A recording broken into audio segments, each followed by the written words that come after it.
মাদারীপুরের শিবচরে বিভিন্ন ক্লিনিক ও ডায়াগনস্টিক সেন্টারে অভিযান পরিচালনা করেছেন ভ্রাম্যমাণ আদালত। অভিযানকালে লাইসেন্স নবায়ন না থাকা সহ বিভিন্ন অনিয়মের কারণে 7টি ক্লিনিক সিলগালা করে বন্ধ করে দেওয়া হয় এবং 5টি ডায়াগনস্টিক সেন্টারে আর্থিক জরিমানা করা হয়।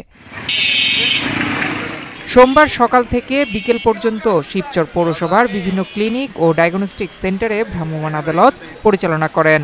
জেলার শিবচর উপজেলা সহকারী কমিশনার ভূমি শাইখা সুলতানা, উপজেলা স্বাস্থ্য ও পরিবার পরিকল্পনা কর্মকর্তা ফাতেমা মাহজেবিনকে সাথে নিয়ে সোমবার সকাল থেকে বিকেল পর্যন্ত শিবচর পৌরসভার বিভিন্ন ক্লিনিক ও ডায়াগনস্টিক সেন্টারে ভ্রাম্যমাণ আদালত পরিচালনা করেন।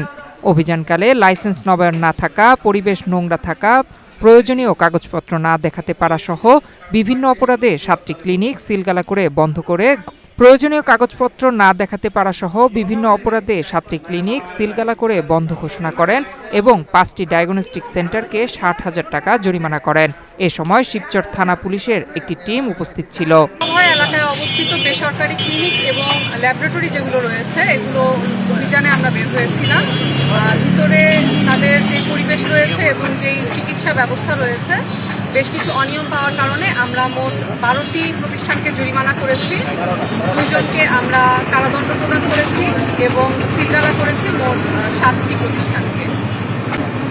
আপনাদের এই অভিযান অব্যাহত থাকবে কিনা?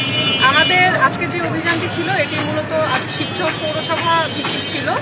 আমাদের প্রত্যেক মাসে এটি বিভিন্ন উপজেলায় এবং যে ইউনিয়নগুলো রয়েছে এগুলোতে পরিচালিত হবে। জেলা প্রশাসক স্যারের যে নির্দেশনা আছে সেই নির্দেশনা মোতাবেক সারা উপজেলাতে আসলে এই অভিযানটি এখন পরিচালিত হচ্ছে। সেবার ক্ষেত্রে যদি কোনো রোগীর অভিযোগ থেকে থাকে তাহলে সরাসরি সিভিল সার্জন মহোদয় বরাবর, জেলা প্রশাসক মহোদয় বরাবর অথবা উপজেলা পর্যায়ে উপজেলা নির্বাহী অফিসার বরাবর তারা অভিযোগটি জানাতে পারে এবং আমরা সেই অভিযোগটি আমলে নিয়ে আরও অভিযান পরিচালনা করব।